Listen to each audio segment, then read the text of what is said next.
Welcome back, guys, to another episode of the Seeking Truth podcast.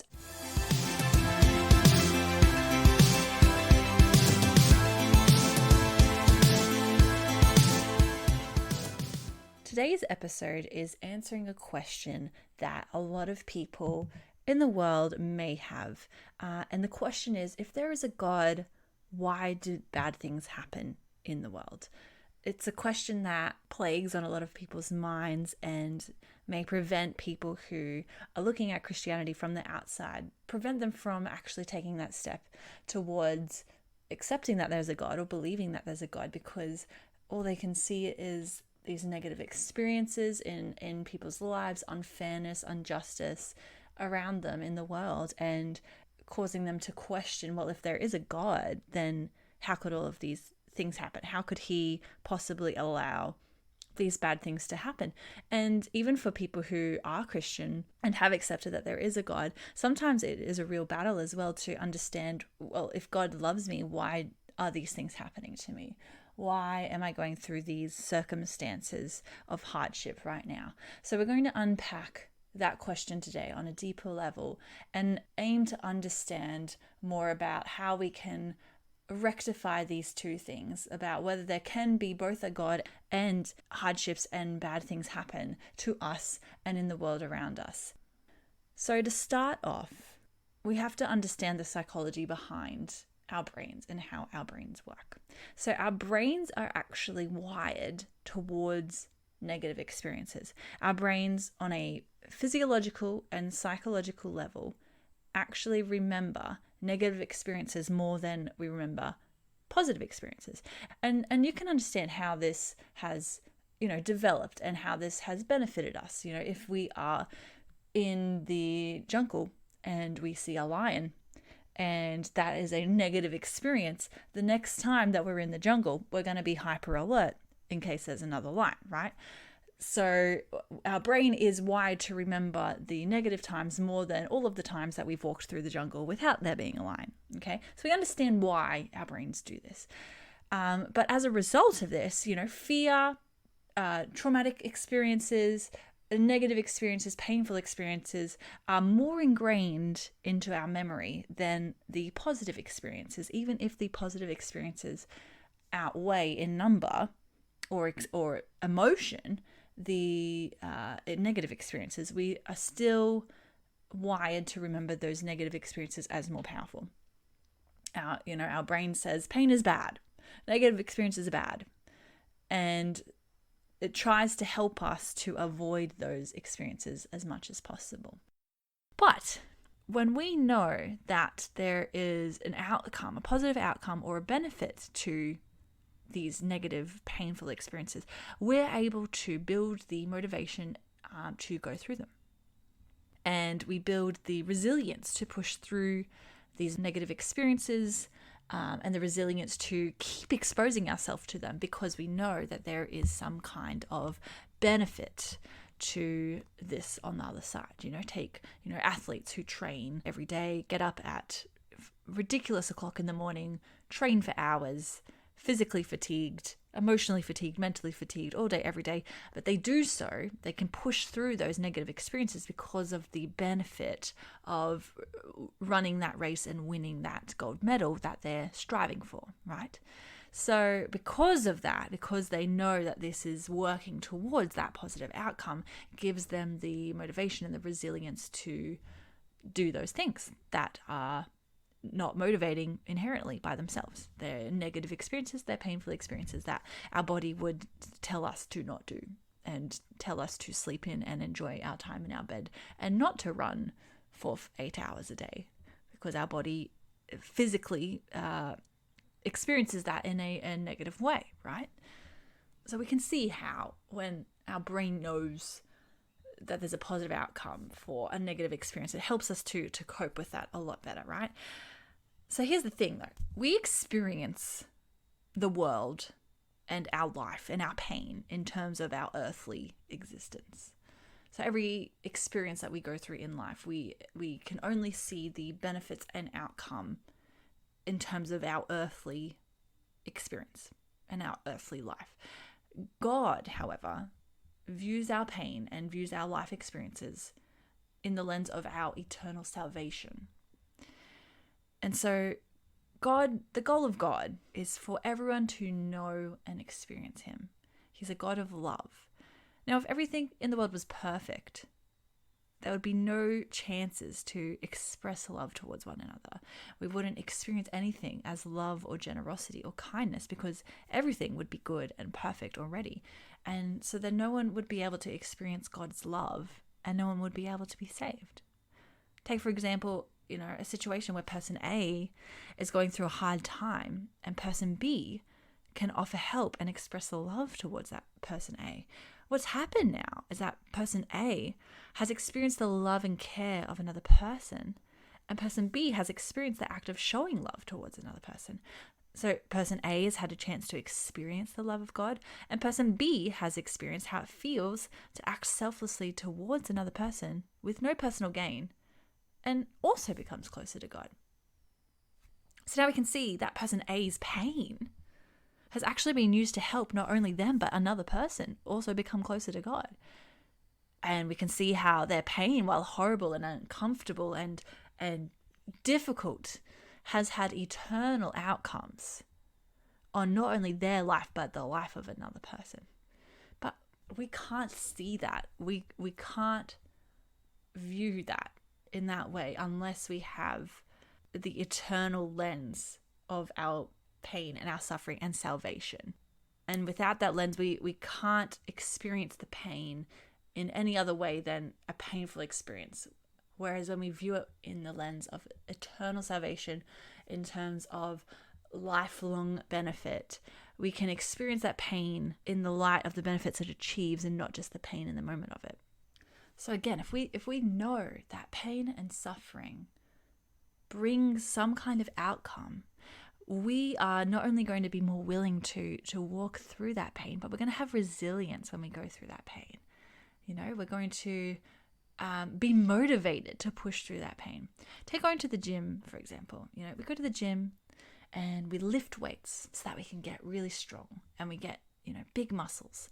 And what's actually happening on a biomechanical level is that when you're lifting weights, you are actually physically tearing your muscle fibers. You're tearing them apart. And that's why, 2 to 3 days later, you have a lactic acid buildup from all these torn muscles and you are in pain. But what happens then is that the fibers, which tore because you lifted a weight heavier than what they could physically lift, which tore them apart, they heal. They actually come back together. They heal and they re-heal thicker and stronger. And that's what makes your muscles bigger. But then as a benefit, your thicker, stronger muscle can now lift the weight that you couldn't lift before without tearing. So you can now go to the gym and lift that same weight and it won't hurt as much because you're not tearing your muscle fibers. And so now we can lift a heavier weight. So we lift a heavier weight, we tear our muscle fibers again, they heal, and now they're bigger again. And we do this over and over again until we reach a level that we're happy with, until our muscles are physically big enough that we are satisfied. And we can see that, going to the gym, it's a pretty immediate response. We do something, causes pain, and then, pretty immediately, like a week, few weeks, maximum a month, we can physically see a difference from going to the gym in our muscles, in our physique. And so because we have this immediate response, it gives us the motivation that this is working and we continue to do it, right? Or even the fact that we've, seen other people go to the gym and experience this in their life and in their body, and we can physically see on them the difference that it's made. So we know that it will work. And so we have that motivation of, it's painful now, but I know the outcome is something that I want. So I'm going to, keep doing it. And sure enough, we get the outcome that we want, right? So when we know that something is going to accomplish something positive in our life, even if the experience itself to get to that positive outcome is painful and negative, we are able to build that resilience to go through it because we know that there's a positive outcome on the other side of it. But we wouldn't do that. We wouldn't go to the gym if there wasn't that kind of positive outcome. We might go to the gym once or twice and, lift some weights, be in pain and be like, there's nothing different. There's nothing different about my body. This must be a terrible thing. God must not want me to go through this, and we don't do it again. We view it as such an immediate thing that, like, oh, I did not gain any positive benefit from going to the gym, therefore it mustn't be good for me. It's not until we actually go long enough that we actually see some changes in our body that we're like, oh, this is working, and we keep going. But the cool thing as well about this is that, even if we go to the gym, we build our muscles up, even if we then stop going to the gym and we fully stop altogether, the benefits that we've built in our body don't just immediately disappear, don't they?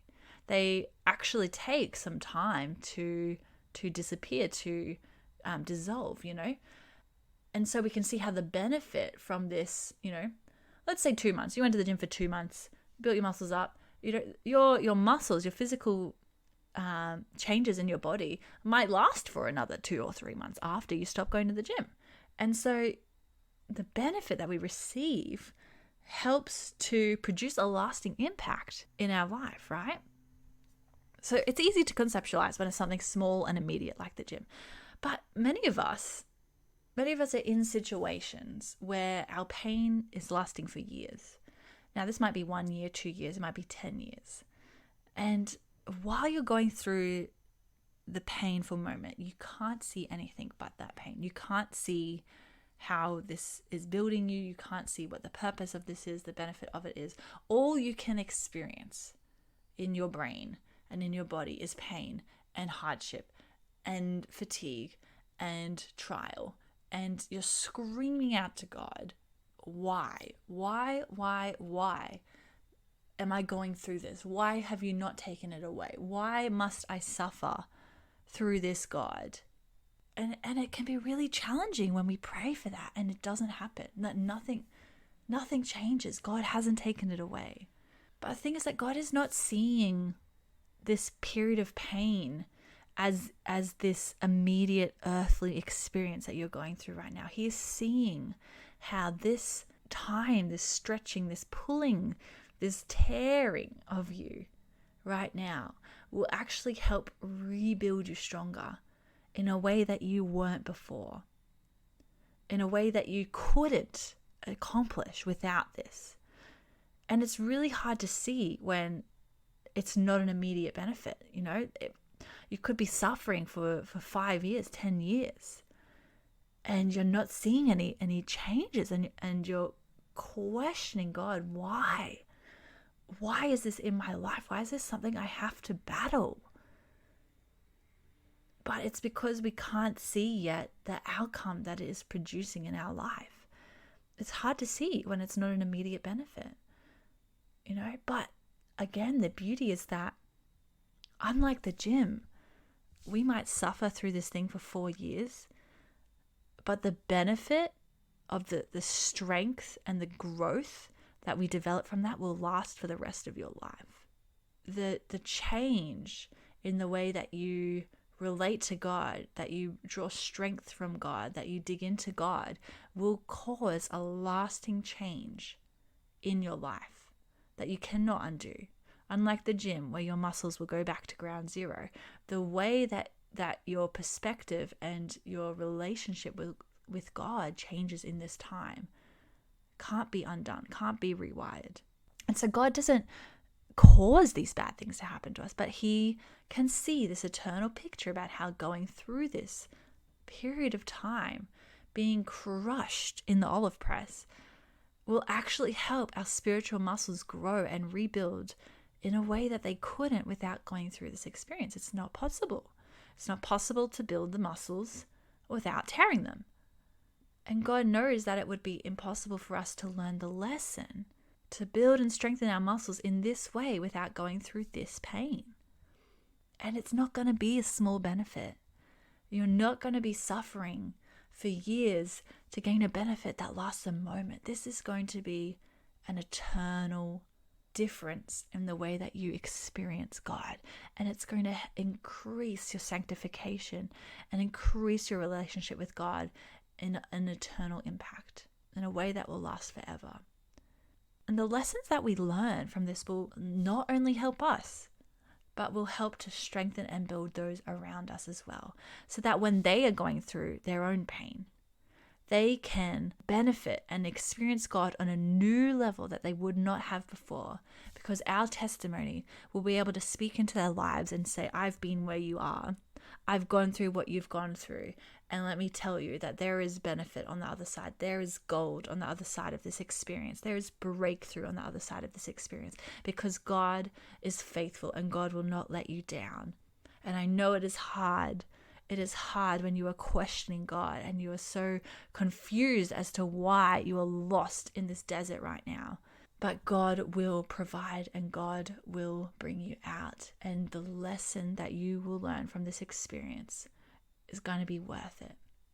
And your testimony, that you can speak into their life, is going to impact them in a way that they would not have been without your experience. And now your pain, your suffering, your trials, and your lessons can be used to help to save someone else, to help the salvation and sanctification of another person on earth. And so we need to change the lenses in which we are viewing times of pain and trial. If we were at the gym and it started to hurt and we decided to stop, and we only went that once, we would not see any benefit. And we would have lived the rest of our life saying, oh, I tried to go to the gym, didn't work. Not for me. You know, it's a lie. Everyone's crazy. It doesn't build muscle. I've tried it. You know, we would say that's a waste of time. A lot of pain for no reason and never go.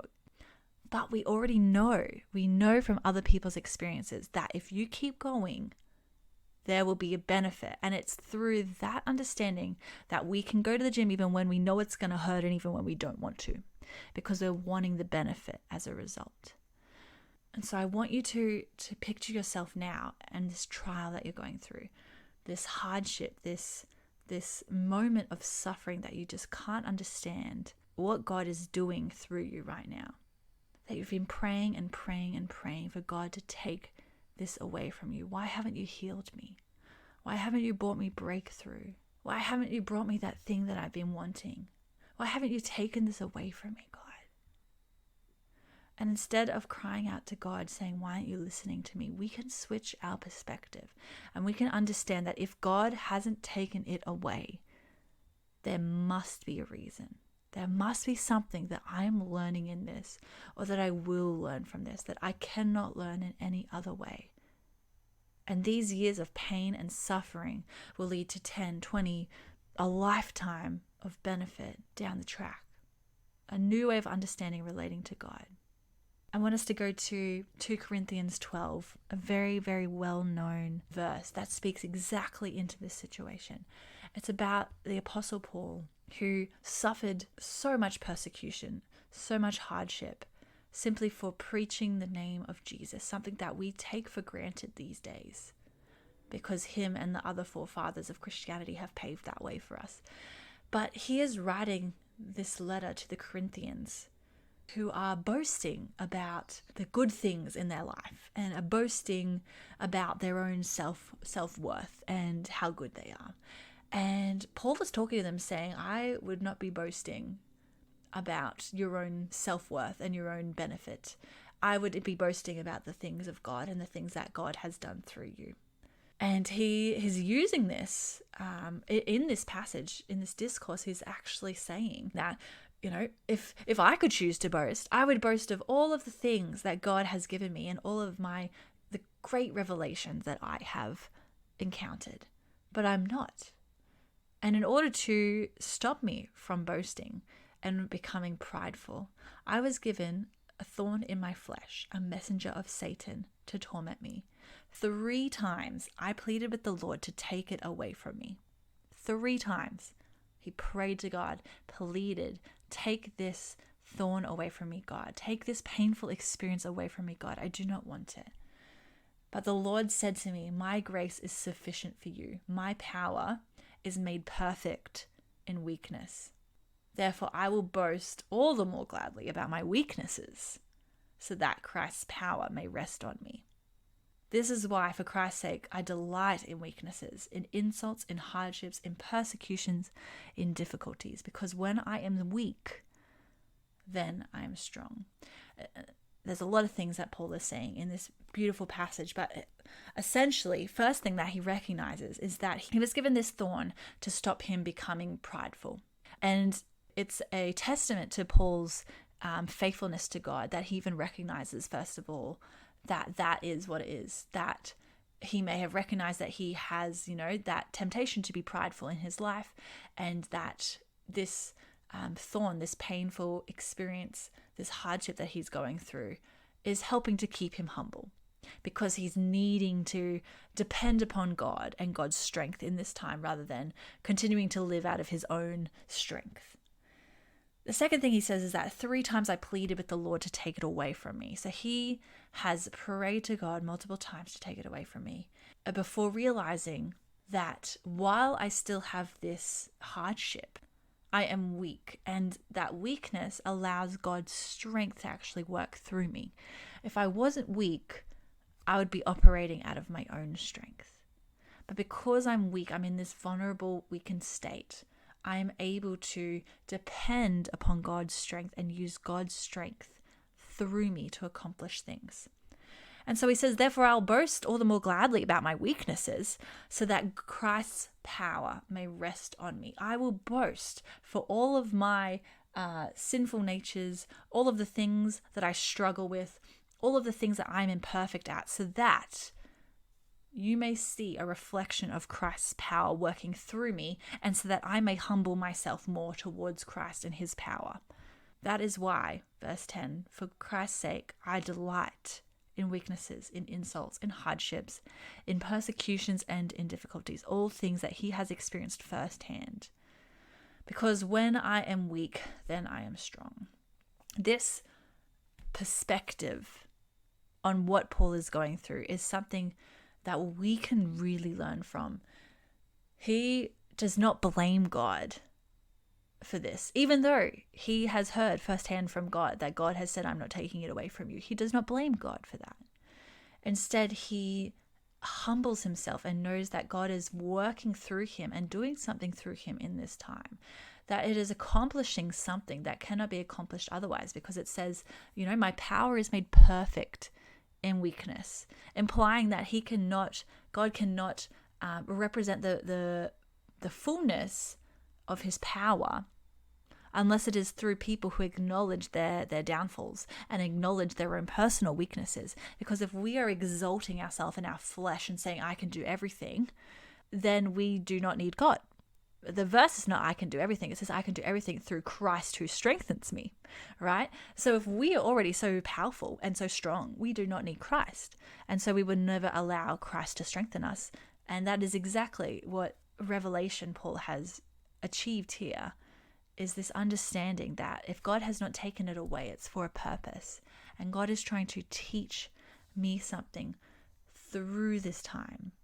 And that is an incredible revelation, something that I think a lot of us do not fully understand until we are going through our own hardship and our own trial. And some people listening right now who've been struggling through something for 10 years, and they're not seeing the fruit of that hardship in their life, and it's really difficult to trust God and say, what are you doing? Why have you not taken this away? But there was no fruit in Paul's life from this thorn in his side. The fruit from this was that he could then act in other people's life in a greater capacity than he could before, because he was acting through God's strength. So the fruit of this hardship was not even benefiting Paul. Now that's a challenging thing to accept, that sometimes we are going through something and we are not going to see the benefit of that. Abraham was promised that he would have descendants as numerous as the stars, but he never lived to see that promise come to fruition.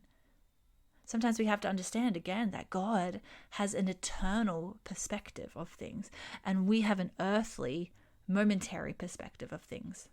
And so we are going through this hardship and we're saying, where is my benefit? Why is this not over yet? Why have I not learned the lesson that I'm supposed to learn from this yet?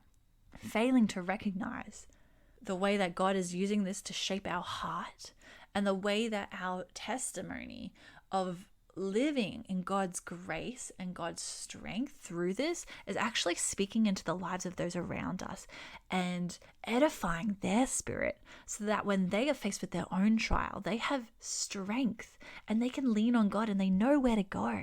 They know the answer to their solution because you have represented that towards them.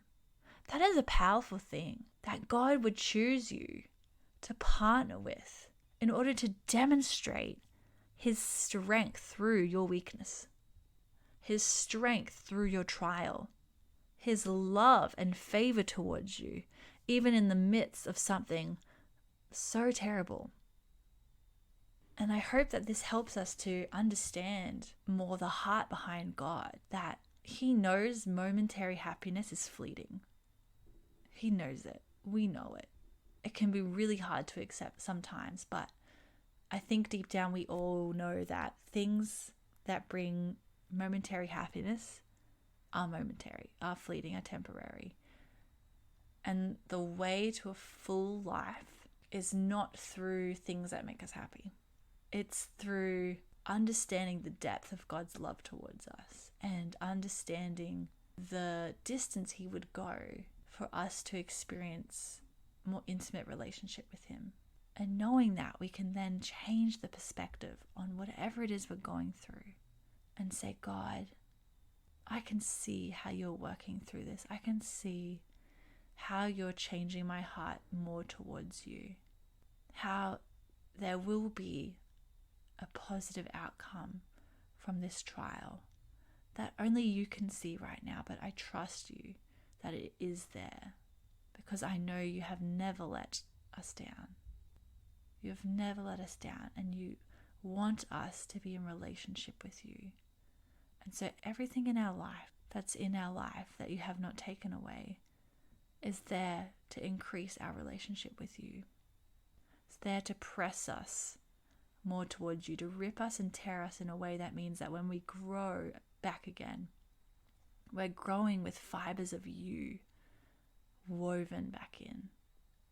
Fibers of you that weren't there before, that couldn't get in before. So we had to rip and tear what we were made of so that you could be woven back into our tapestry. So we thank you, God. We thank you for your grace and your compassion towards us, that you do not settle for lukewarm love, that you seek all of us to be completely on fire with your love, completely enamored with the length that you go to for us to experience you in a tangible way in our everyday life. I hope that this podcast was encouraging for you. I hope that this helped you to understand what you're going through a little bit better, or help you to understand why things in the world happen the way they do, because God has an eternal perspective of things. And we can still trust and love Him even when bad things happen. Because like we said at the beginning, sometimes someone's experience of hardship gives another person an opportunity to demonstrate love. If the world was perfect, we wouldn't know what love was, because there would be no such thing. There would be no such thing as generosity. We wouldn't need God. We wouldn't. Why would we need God if everything was perfect? We wouldn't. So it's only through the world being broken that we can experience the difference when we encounter God. We can experience the completeness of Him and who He is. So I just pray for everyone listening. I just pray for your weeks to have a new perspective of everything that you face, every trial, every challenge, that it may be a learning opportunity for you to grow and learn and be stretched and grow stronger through Christ who strengthens you. Have a great week, guys.